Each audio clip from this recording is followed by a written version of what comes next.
झारखंड बने 24 साल हो गया है और 24 साल में झारखंड के लिए एक भी काम नहीं हुआ है। वर्तमान में मैं बोकारो विधानसभा का प्रत्याशी हूं, इमाम सफी। मेरा चुनाव चिन्ह है कंप्यूटर छाप 11 नंबर में और मैं यहां का विशेष वस्तु स्थिति को देखते हुए मैं एक ने संकल्प पत्र जारी करता हूं। एक विधायक को 5 साल मिलता है और मेरा मानना है कि विकास के लिए 5 साल नहीं 3 साल काफी है। अगर हम 3 साल में जो भी घोषणा करते हैं यदि पूरा नहीं करेंगे तो आप आशीर्वाद दें, आप हमें चुनाव करें। हम 3 साल में यदि नहीं पूरा करते हैं तो त्याग पत्र स्वयं दे देंगे। जिस तरह से बोकारो को 10 साल बोकारो ने बीजेपी का विधायक बिरंची नारायण जी को, आदरणीय बिरंची नारायण जी को अभी जो यहाँ सौंपा गया है सत्ता, वो 10 साल में उन्होंने कोई काम नहीं किया है। उनका 10 साल जो है लोगों का बर्बाद किया है। जिस तरह से कांग्रेस पार्टी ने 70 साल बर्बाद किया है बोकारो का यहाँ पर 10 साल बिरंची नारायण जी ने, और विपक्ष का जो प्रत्याशी है अभी कांग्रेस का, उसने भी कोई खास काम नहीं किया है यहाँ की जनता के लिए। पिछले बार उनको लगभग 99,000 के आसपास, लाख के आधार आसपास वोट दिया गया था बोकारो वासियों द्वारा, लेकिन उन्होंने एक भी घटना पर उन्होंने खरा नहीं उतरा, उनके पास पहुंचा नहीं। जनता के सामने कोई भी विधायक, कोई भी नेता, मंत्री, सरकार पहुंचने को मंजूर नहीं। चाहे यहाँ पर आगजनी का घटना हो जाता हो, सिवंडी में, डुमरों में आपका बुलडोजर चल जाता हो, उस पर भी यहाँ पर हमारे लिए कोई आवाज उठाता नहीं है। आपने देखा होगा कि धनगरी में 19 घरों को सुबह भोरे भोरे उसका घर को तोड़ा जाता है बेरहमी से, वहां पर जानवर भी दबकर मर जाता है। अगर इंसान नहीं निकलता तो इंसान भी मर जाता। तो इस तरह से प्रशासन द्वारा, सेल द्वारा, सरकार द्वारा, केंद्र और राज्य सरकार द्वारा, सभी द्वारा हम लोगों ने छला है बोकारो वासियों को और झारखंड वासियों को। इसीलिए हम लोगों ने आए हैं यहाँ पर संकल्प पत्र लेकर के। इस बार बिरंची नारायण जी को 10 बार मौका दिया है, उन्हें तो स्वयं ही पद को त्याग देना चाहिए था, उन्हें चुनाव भी नहीं लड़ना चाहिए था, क्योंकि 10 साल मौका दिया, आपने कोई काम नहीं किया। आपने यहाँ का जो बोकारो का सुंदरीकरण था, पेड़ पौधा था, उसको आपने विकास के नाम पर उसको भी कटवा दिया। आपने यहाँ पर हेलीकॉप्टर ये जो है बनने का था, ये वो भी नहीं बन पाया।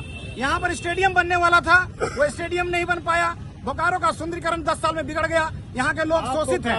बिल्कुल प्रतिनिधि है, प्रत्याशी है, आपका क्या मुद्दा है और क्या विकास करेंगे आप? बिल्कुल, आपको क्यों वोट देंगे? आपको क्यों वोट देंगे? बिल्कुल मुझे इसलिए वोट देंगे क्योंकि मैं 3 साल में कुछ काम जो बोलूंगा वही करूंगा और उतना कर सकता हूं, इतना ही मैं बोलूंगा, ज्यादा मैं नहीं बोलूंगा। ये मेरा संकल्प पत्र है।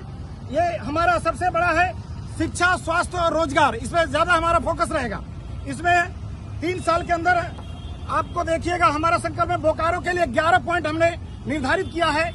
शिक्षा के क्षेत्र में प्रत्येक स्कूल जो है बोकारो के विधानसभा के क्षेत्र के आसपास सबको कंप्यूटर युक्त शिक्षा व्यवस्था और डिजिटल शिक्षा, जो इस तरह से दिल्ली के मॉडल स्कूल में अपनाया जाता है, उसको हम लोग लागू करने का काम करेंगे 3 साल के अंदर।